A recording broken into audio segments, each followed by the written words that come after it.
अभी बोलूँगा मैं, माननीय, मैं बताऊँगा, मैं उस पर ही बोलूँगा। माननीय सभापति, मैं धन्यवाद देता हूँ आपको कि आपने मुझे बहुत महत्वपूर्ण विषय पे बोलने का मुझे मौका दिया। अभी मैं तमिलनाडु के डीएमके की माननीय सदस्य कानिमोझी जी को मैं सुन रहा था और उन्होंने, मैं उनको धन्यवाद देता हूं कि कई महत्वपूर्ण बातें उन्होंने रखी और अभी भी उनको अपनी अच्छी बातों के लिए बधाई मिल रही है। हमें खुशी है इस बात की कि विपक्ष में जो लोग हैं उनको बधाई मिल रही है, लेकिन सत्ता पक्ष के लोग जब बोल के जा रहे हैं तो उनके सदस्य भी उन्हें बधाई नहीं दे रहा कोई। अध्यक्ष महोदय, मैं धन्यवाद देता हूं आपका भी, और क्योंकि मैं उनकी बात सुन रहा था, उनकी बात सुनने से मुझे कुछ याद आया। मैं ये कहना चाहता हूं 2 लाइनों में कि मैं दुनिया को मनाने में लगा हूं।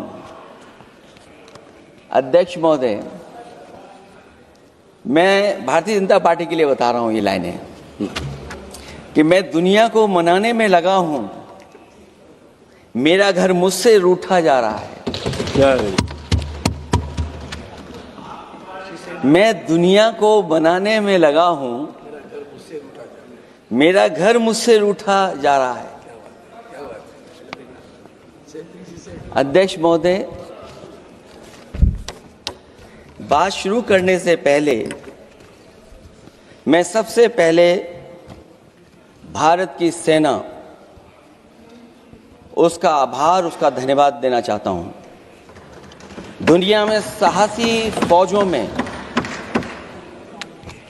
गिनती अगर होती है तो हमारी भारत की सेना सबसे आगे दिखाई देगी।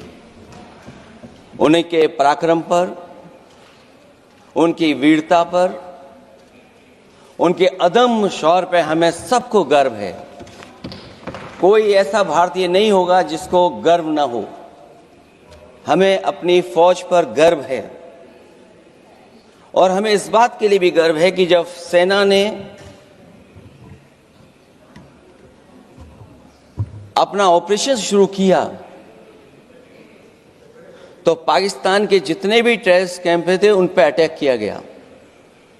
न केवल पाकिस्तानी कैंपों को नष्ट किया गया, बल्कि पाकिस्तानी जो एयरबेस हैं उन तक पहुंच गए, उनको भी नष्ट किया, ध्वस्त किया।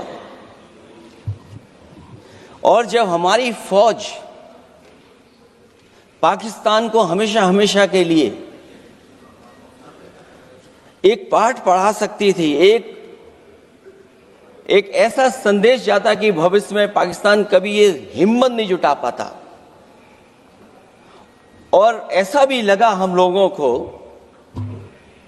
क्योंकि अध्यक्ष महोदय, जब हम बड़े बड़े राष्ट्रीय चैनलों को देखते हैं तो उन चैनलों से ये लग रहा था कि कराची हमारा हो गया है, लाहौर हमारा हो गया है। किसी चैनल ने किसी को ये भी बताया कि हमने उनको पकड़ भी लिया है। जो कमेंट्री, जो विजुअल्स थे, वो ऐसा लग रहा था कि अध्यक्ष महोदय अब पीओके हमारा हो जाएगा। हालांकि सरकार के इंजनों को मैं टकराता हुआ देखता हूं। हो सकता है ये मेरा भ्रम हो, लेकिन पीओके के मामले में सभी इंजन हमें एक दिखाई देते हैं, और जहां पीओके पे पहुंचने तक की बात थी, कुछ लोग तो पीओके पर ये कह रहे थे कि हमारा कब्जा हो जाएगा, 6 महीने का केवल हमें मौका मिल जाए। ये अफसर सरकार आखिरकार पीछे कैसे हट गई, और क्या कारण था कि सरकार को सीज फायर का ऐलान करना पड़ा? अध्यक्ष महोदय, हमें उम्मीद थी कि सरकार सीज फायर करेगी, सरकार ऐलान करेगी, लेकिन इनकी मित्रता बहुत है। बहुत गहरी मित्रता है